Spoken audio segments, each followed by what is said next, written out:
I have always believed that marriage is a beautiful thing. But what I saw happen to my friend Ada changed my mind. It was a story that made me cry. A story that showed me that not all mother-in-laws comes with blessings. Some come with pain. Ada was a young woman full of life. She was kind, respectful, and hardworking. She married Emeka, the love of her life. Their wedding was beautiful, filled with joy and laughter. Everyone thought they would have a happy life together, but we were wrong. The problem started just 1 month after the wedding when Emeka's mother, Mama Emeka, came to visit. At first, Ada was happy. She thought it was a normal visit, but she didn't know it was the beginning of her suffering.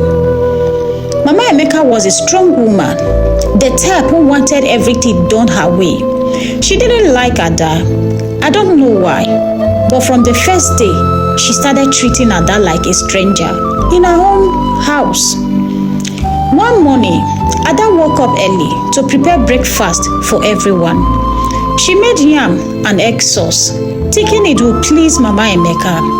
But when she served the food, Mama Emeka looked at the plate, pushed it away, and shouted, "What is this nonsense? Is this how you cook for my son? My son is not a poor man. Go and make proper food." Ada was shocked, but kept quiet. She went back to the kitchen and cooked something else. She didn't want trouble. Days turned into weeks and Mama Emeka became worse. She criticized everything Ada did. If Ada cleaned the house, she would find a fault. If Ada cooked, she would complain.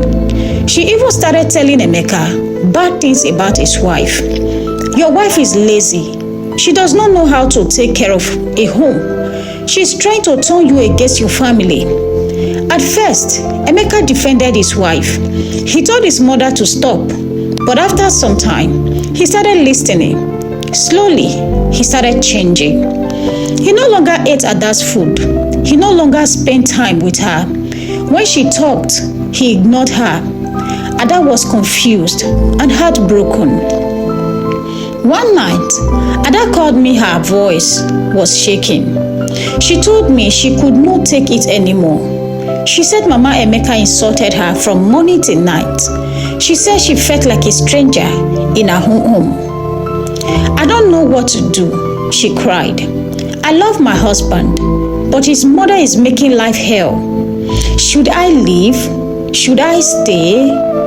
I didn't know what to tell her. I knew she loved Emeka, but I also knew that if she stayed, she would suffer. Then the worst thing happened one day. Mama Emeka pretended to be sick. She started crying, saying that Ada wanted to kill her. She told Emeka that Ada gave her poison food. "Your wife wants me dead. She does not respect me. If you don't send her away, something bad will happen." Emeka was angry. He believed his mother. He shouted at Ada, called her names, and told her to leave the house. "Pack your things and go," he shouted. "You have no place here anymore." Ada cried and begged.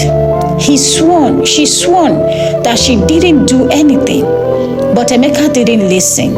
He took her bag and threw it outside. Mama Emeka stood by the door, smiling. That was the day Ada's marriage ended. She had nowhere to go, so she came to my house. She was broken, weak, and tired. She had given everything to her marriage, but in the end, she lost it all. A few months later, I heard that Emeka married another woman, one that his mother chose for him. Ada never went back. She started a new life, but the pain of what happened never left her heart. This is why I say not all mother-in-law come with blessings. Some come to destroy. Ada's only mistake was loving a man whose mother would never love her back. Life have a way of teaching people a lesson. Mama Emeka thought she had won. She chased Ada away and brought in a new wife for her son. She thought she had chosen the perfect woman, one who would listen to her and respect her. But she was wrong.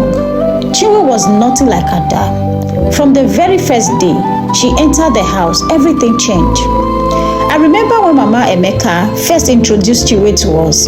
She stood tall, dressed in expensive clothes, her face full of confidence. She barely greeted anyone, unlike Ada, who would kneel and greet Mama Emeka with so much respect. Chinwe simply nodded and walked past her. Mama Emeka thought it was nothing at first. She believed she could control her new daughter-in-law. This one is from a wealthy home. She bragged. She knows how to respect others. But the truth started showing just a few weeks after the wedding. One afternoon, I went to visit and I met Mama Emeka sitting outside, looking very angry. I asked her what was wrong, and she sighed.